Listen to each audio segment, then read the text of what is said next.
جب تمہارے پروردگار نے فرشتوں سے کہا کہ میں مٹی سے انسان بنانے والا ہوں، جب میں اس کو درست کر لوں اور اس میں اپنی روح پھونک دوں تو اس کے آگے سجدے میں گر پڑنا، سو تمام فرشتوں نے سجدہ کیا مگر ابلیس کہ وہ اکڑ بیٹھا اور کافروں میں ہو گیا۔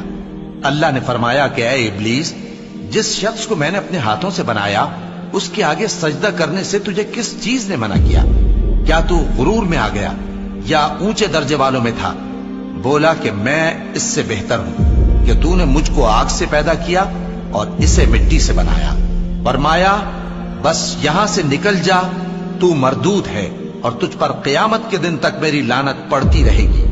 کہنے لگا کہ میرے پروردگار، اچھا تو مجھے اس روز تک کہ لوگ اٹھائے جائیں مہلت دے۔ فرمایا کہ تجھ کو مہلت دی جاتی ہے اس روز تک جس کا وقت مقرر ہے۔ کہنے لگا کہ مجھے تیری عزت کی قسم، میں ان سب کو بہکاتا رہوں گا سوائے ان کے جو تیرے چنے ہوئے بندے ہیں۔ فرمایا ٹھیک ہے، اور میں ٹھیک ہی کہتا ہوں کہ میں تجھ سے اور جو ان میں سے تیری پیروی کریں گے سب سے جہنم کو بھر دوں گا۔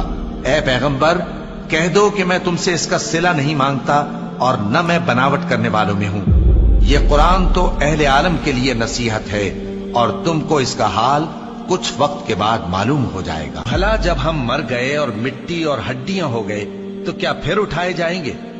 اور کیا ہمارے باپ دادا بھی جو پہلے ہو گزرے ہیں؟ کہہ دو کہ ہاں، اور تم لوگ ذلیل ہوگے۔ بس وہ تو ایک زور کی آواز ہوگی اور یہ اسی وقت دیکھنے لگیں گے اور کہیں گے ہائے کمبختی ہماری، یہی جزا کا دن ہے۔ کہا جائے گا کہ ہاں، وہی فیصلے کا دن جس کو تم جھوٹ سمجھتے تھے۔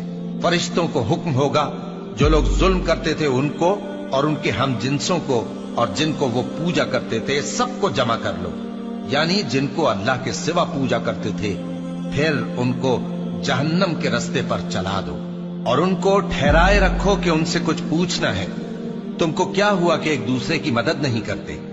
اصل بات یہ ہے کہ آج یہ لوگ اپنی غلطی تسلیم کر رہے ہیں اور وہ ایک دوسرے کی طرف رخ کر کے سوال و جواب کریں گے۔ پیروکار اپنے پیشواؤں سے کہیں گے کہ تم ہی ہمارے پاس دائیں طرف سے آتے تھے۔ وہ کہیں گے نہیں، بلکہ تم ہی ایمان لانے والے نہ تھے اور ہمارا تم پر کچھ زور نہ تھا، بلکہ تم ہی سرکش لوگ تھے۔ سو ہمارے بارے میں ہمارے پروردگار کی بات پوری ہو گئی کہ اب ہم عذاب کے مزے چکھیں گے۔ سو ہم نے تم کو بھی گمراہ کیا کہ ہم خود بھی تو گمراہ تھے، پس وہ اس روز عذاب میں ایک دوسرے کے شریک ہوں گے۔ ہم گناہگاروں کے ساتھ ایسا ہی کیا کرتے ہیں۔